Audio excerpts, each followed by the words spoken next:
정황이 없는데 법무사님 따로 찾아가야 되고 변호사님 따로 찾아가야 되고 경우에 따라서는 또 감정평가사님도 따로 찾아가야 되고 이런 경우에 좀 많이 지치거든요. 그렇기 때문에 법무사님, 변호사님, 이제 감정평가사님과 모두 협업이 가능한 세무사님과 이렇게 진행을 하시는 게 좀 수월하시겠죠.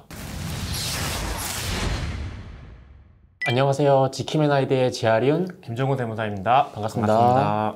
오늘은 다소 무거운 주제이지만 꼭 알아야 할 내용, 부모님께서 돌아가셨을 때 준비해야 될 사항에 대해서 알아보고자 합니다. 갑작스러운 상황에서 차근차근 절차를 밟으실 수 있도록 시간에 맞춰서 해야 될 일을 정리해 보았습니다. 세무사님, 부모님께서 돌아가셨을 때 사망하신 직후나 이제 1개월 내에 해야 될 일들이 어떤 것들이 있을까요? 부모님이 돌아가신 이후에 장례 절차를 바로 준비하신과 동시에 진행을 하시게 되시고요. 장례 비용에서 지출하셨던 비용에 대한 영수증도 받아 놓으셔야 나중에 상속세 신고할 때 공제를 받으실 수 있습니다. 또한 병원으로부터 사망 진단서를 발급받으셔서 관할 지자체에 가서 사망 신고서를 제출하셔야 하시고요. 이건 1개월 이내에 제출을 하셔야지만 과태료가 발생하지 않습니다. 또한 사망하신 이후에도 발생됐던 병원비 등이 있을 수 있는데요. 이 부분에 대한 부분도 향후에 비용 처리가 어느 정도 가능한 부분이 있으시기 때문에 놓치지 않고 챙기실 필요가 있습니다. 또한 안심상속 원스톱 서비스라고 해서 부모님께서 가지고 있던 재산에 대한 모든 내역을 확인할 수 있는 정보를 공개해 주는 곳이 있는데요. 상속세 신고를 위해서는 필수적으로 진행하셔야 하는 절차라고 보셔야 합니다. 또한 매월 부모님께서 고정적으로 지출하고 계셨던 건강보험료나 통신비에 대한 내역도 확인하실 필요가 있으시고요. 휴대폰 같은 경우에는 고지서나 채권 채무에 대한 내역이 문자로 오는 경우가 많으시기 때문에 돌아가신 직후에 바로 해지하시기보다는 1년 정도 유지하셨다가 천천히 해지하시는 걸 추천드립니다. 건강보험이나 이런 거는 바로 해지하더라도 부모님이 사용하시고 계시는 이제 휴대폰이나 이런 것들은 장기적으로 좀 갖고 있는 게 도움이 되나 보네요.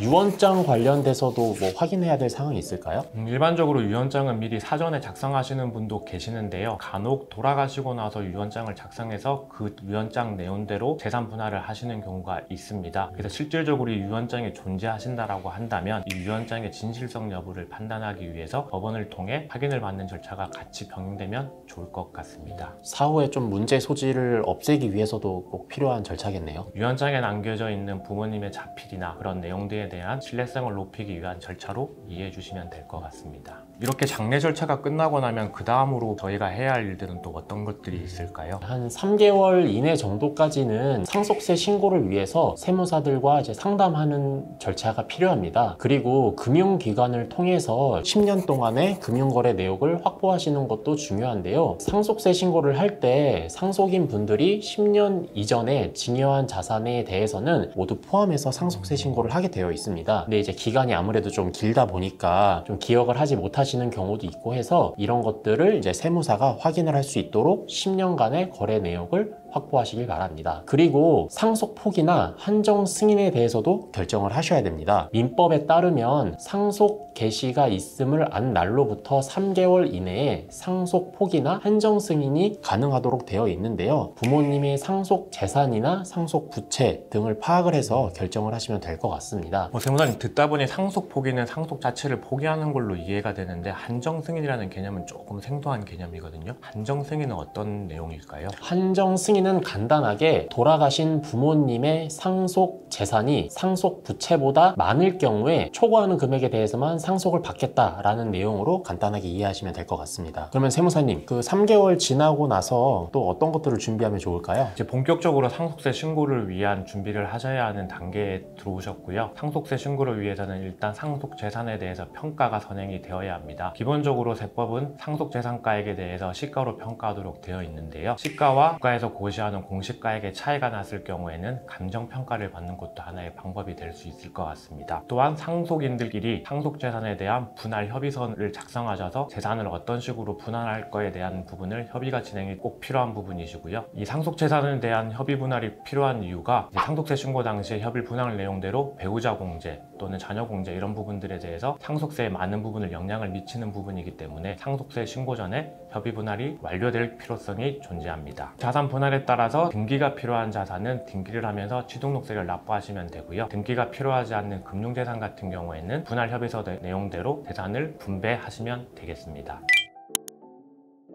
이와 같이 상속세 신고 준비가 끝나게 되면 6개월 이내에 상속세 신고를 진행하시면 되겠습니다. 세무사님, 부모님으로부터 받은 재산가액이 많지 않은 경우에도 상속세 신고는 필수적으로 해야 하는 상황일까요? 원칙적으로 상속세 신고는 모두 하셔야 되는 의무가 있습니다. 하지만 상속 공제를 여러 가지 적용을 했을 때 실제 납부할 세금이 없다면은 상속세 신고를 하지 않아도 큰 문제가 발생하지는 않습니다. 다만 상속세 신고하기 이전에 증여받은 재산이 있다거나 상속 공제를 잘못 적용해서 실제 상속세를 납부할 금액이 있었을 때는 추후에 가산세 등 문제가 발생할 수 있으니 이에 대한 결정은 세무사님과 상담을 통해서 결정하시는 게 바람직하겠습니다. 세무사님과 상담을 통해서 상속세에 대한 예상 납부세액을 제가 전달을 받았거든요. 제가 이 상속세를 납부할 수 있는 자금이 부족한 경우에는 어떻게 하는 게 좋을까요? 한꺼번에 납부를 하시기 어려운 경우가 더러 있어요. 그럴 경우에는 분납이나 연부연납을 이용하시면 좋고요. 연부연납 같은 경우에는 그 세무서에 납세 담보까지 제공을 하셔야 됩니다. 이렇게 했을 때도 그 상속세를 납부할 여력이 없는 경우에는 상속 재산을 대신 납부하는 물납을 생각해 볼 수도 있습니다. 상속 재산 중에 부동산이 많은 부분을 차지하는 경우에는 상속세를 납부할 여력이 없는 경우가 있는데요. 이러한 경우에는 사전에 발생한 상속세를 예측해서 사전에 준비하시는 것이 바람직합니다.